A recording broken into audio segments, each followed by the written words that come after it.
মানুষের যখন শরীর খারাপ হয় তখন তার যেমনই বয়স হোক তার মায়ের কথাটাই মনে পড়ে।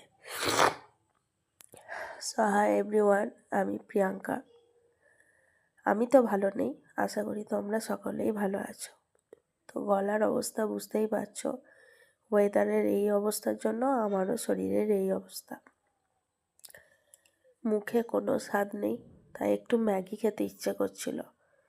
তাই এইভাবে একটু পেঁয়াজ, আদা, রসুন, লঙ্কা কুচি দিয়ে আমি ম্যাগিটা বানিয়ে নিলাম। খেতে খুবই ভালো হয়েছিল, কিন্তু তাও এতটা ঝাল দেওয়া সত্ত্বেও একদমই ভালো লাগছিল না মুখে স্বাদের জন্য। আমার বরাবরই ঠান্ডা লাগার একটু ধাত। তো যাই হোক, ম্যাগিটা বানিয়ে একটু খাচ্ছিলাম। এখানে মেয়ে ক্যামেরা ধরেছিল, আর ওর কমপ্লেন হচ্ছে, মা তুমি যখন ম্যাগিটা বানাও এরকম করে তোমার জন্য সেটা ভালো লাগে, কিন্তু আমাদেরকে যেটা টিফিনে কেন এরকম করে দাও না। আসলে রসুন পেঁয়াজ এগুলো তো টিফিনে দিই না, তো সেই জন্য ওর ভালো লাগে না। আমি একা খাইনি, মেয়েটাকেও একটু দিয়েছি, ছেলেটাকেও একটু দিয়েছি। রাতের বেলা যে হারে বৃষ্টি হচ্ছে, প্রত্যেকটা দিনই শুরু হয়ে গেছে। ফাল্গুন মাসের শেষ থেকেই তো কালবৈশাখী শুরু হয়ে গেছে।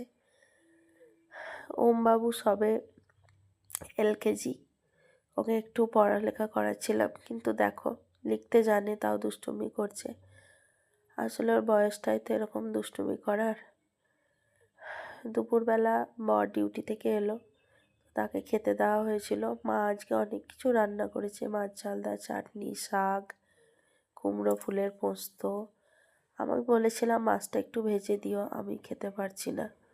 ডাল আর একটা শুক্তো করেছিল, আর ওদিকে উচ্ছে ভাজা। মুখে স্বাদ না থাকলে তেতো খেতে খুব ভাল লাগে। তো নর্মালি তেতো খেতে আমি ভালোই বাসি।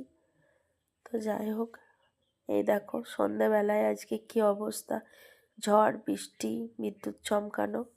আমাদের এদিকে শিলাবৃষ্টিটা হয়নি, খবরে দেখছি চারিদিকে যে হারে শিলাবৃষ্টি হচ্ছে। একটু ভয়েরই কারণ।